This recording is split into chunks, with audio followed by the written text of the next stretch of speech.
नमस्कार आम घर रोसई ओडिया ब्लॉग्स यूट्यूब चैनल को आपण मानक अनेक अनेक स्वागत। आज आम बनइबा सजना छुई आ मुग डाली गोटे नुआ आ बहुत ही बढ़िया रेसिपी जोटा कि खाइबा सहित बनइबा बहुत ही सहज। तो आज वीडियोटी को फुल वॉच करंतु। जदि वीडियोटी आपण मानक भल लागिला तेबे हम चैनल को सब्सक्राइब करने सहित पाखर थिबा बेल आइकन को दबाई दियंतु। या द्वारा मो जहाँ भी पर नुआ वीडियो सब अपलोड करी सेटा आपण पाखरे बहुत जल्दी पहुँची जिवो। आ लाइक कमेंट शेयर करी मको जमारू भी भूलिबेनी। तेबे चलंतु डेरी न करी आरंभ करदबा आजिर नुआ आ बहुत बढ़िया टेस्टी रेसिपी। आज आम बनाऊे सजना छुई की नहीं गोटे नुआ रेसिपी। तो से एमती दुईटी सजना छुई को काटिक रखी नहीं, दुईटी मीडियम साइज आलू को काटिक रखी नहीं, आ दुईटी छोट साइज बैगण को काटि नहीं। ये किसी कटा पियाज नहीं, किसी कटा टमाटो, अदा रसुण और जीरार पेस्ट को नहीं। गोटा मसला अच्छे आमर गोटे तेजपत्र को मझिरू फाड़ कर रखी, किसी जीरा आउ 4टी सुखिला लंका। ये मुझे अधा कप मुग डाली भल भाव में धोई अध घंटा आगुरी एमती बतुरे रखी नहीं। एबे गैस पर मु गोटे कड़ाई बसई नहीं, कड़ाई आमर गरम हो आसलानी। एबे हम सेथिरे दबा किछि तेल एबे आमर गरम हो आसलानी। एबे हम सेथिरे दबा हाफ चमच हल्दी पाउडर आ हाफ चमच लूण। एबे हम से सब टिके भल भाव में मिक्स करनबा। तापरे हमें काटी रखिथिबा बैगण को एथिरे ऐड कर दबा। बैगण को ऐड करला बेले गैस रो फ्लेम को हाई फ्लेम रखिबा। फर्स्ट हमें बैगण को टिके भाजी नबा। एबे हमर बैगण टिके भाजी हेइछि। एबे हमें छुई आलू को काटी रखिथिले ताकू दे दबा। ए सब को टिके भल भाव में मिक्स करनबा। कड़ाई रो लीड को क्लोज करके याको किछि समय पई कुक हबा को छाड़ दबा। तो एबे सब हमर टिके कुक हे आसलानी। हमें एबे याको गोटे जगह को काढी नबा। तो एबे सब को गोटे जगह को भल भाव में काढी नैछि। एबे हमें जिबा नेक्स्ट प्रोसेस को सेम कड़ाई रे दबा आ टिके किछि तेल एबे हमर गरम हो आसलानी। एबे हमें दे दबा तेजपत्र आ सुखिला लंका। ए सब को टिके फ्राई हेबा को छाड़ दबा। एबे हमर ए सब भल भाव में भाजी हो आसलानी। एबे हमें जीरा को दे दबा। जीरा को भल भाव में फुटिया पई छाड़ दबा।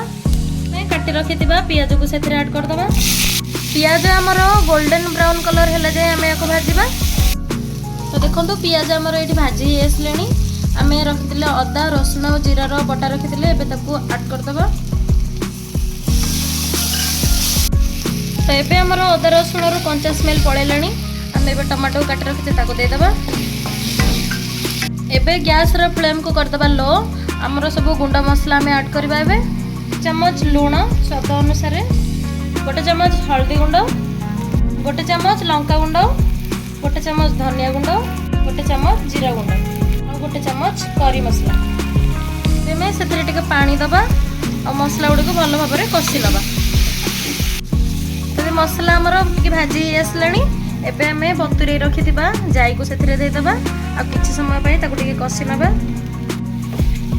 एबे ए सब को किछि समय पई हमें टिके भल भाव में कषि हेबा को छाड़ दबा बिना पानी दे। तो ये 5 मिनिट हो जाइए आमर मुग और मसला को भाजी देछि मु। एबे हमें सेथिरे गोटे ग्लास गरम पानी को ऐड करबा। तो ये मु पानी दे देछि। एबे हमें याको कवर करके मुग जाई गुडी को हमर दर सिझा हला पर्यंत हमें याको कुक करबा। तो एबे हमर पाखा पाखी 10 मिनिट हो जाइए। एबे हमें देखिबा हमर जाई सिझिला ना नहीं। ये देखंतु प्राय 50% हमर मुग डाली सिझी जाइछि। एई स्टेज रे हमें पके दबा हमर छुई आ आलू को भाजी रखिथिले हमें एथरे ऐड कर दबा। एबे बैगण को एबे ऐड करबानी, बैगण को पछरे ऐड करबा। एबे फास्ट छुई आ आलू को दे दबा। तो एबे से सब को हमें भल भाव में टिके मिक्स करनबा।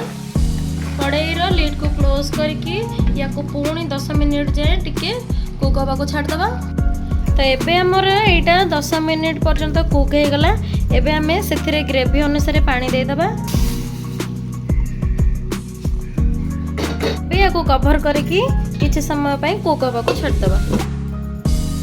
एबे हमर आधा घंटा हो जाइछि। एठी देखंतु हमर छुई आ आलू पूरा 80% सिझी आसलानी। देखौ जे आपण मानको देखंतु एठी हमर छुई आ आलू पूरा सिझी आसलानी एबे हम आगु भाजी रखितबा बैगण के ऐड कर दबा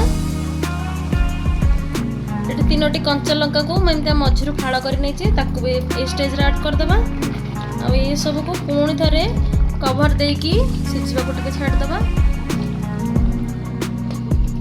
तो एबे देखंतु सजना छुई रो हमर नुवा रेसिपी टी एठी पूरा रेडी हे जी। एबे ए स्टेज रे हमें दे दबा किछि कट्टा धनिया पत्र 1 चम्मच गरम मसला।